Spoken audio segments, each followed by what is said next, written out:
edustajaputkeen.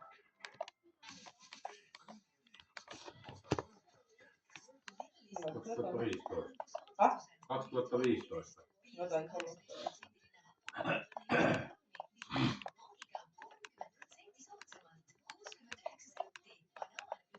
Oliko se puoli vuotta? Jotain sellaista se oli. Kyllä vaihto-oppilaana.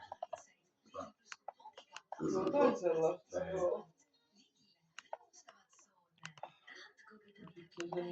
Jossain vaiheessa on monta kertaa nyt käynyt siellä kavereita tapaamassa ja kaikki sellaista.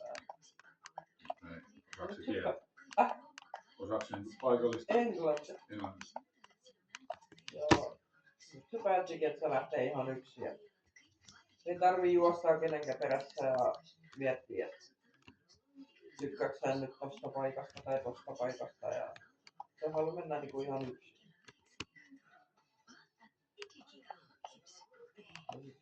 Yöpymispaikko hän ei ole niinku varannut yhtään. Hän lähteekin niin, että sinne lähtee mihin mieli tekee.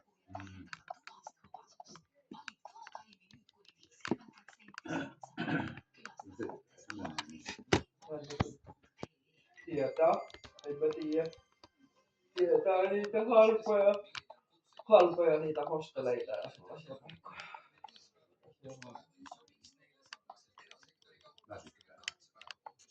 Arvaa laskiiko se nukkuu tänä aamulla taas.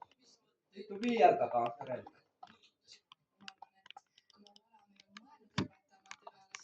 Vaikka eilen 8:30 laitoin taas kaikki pois kädestä ja käänsin selän.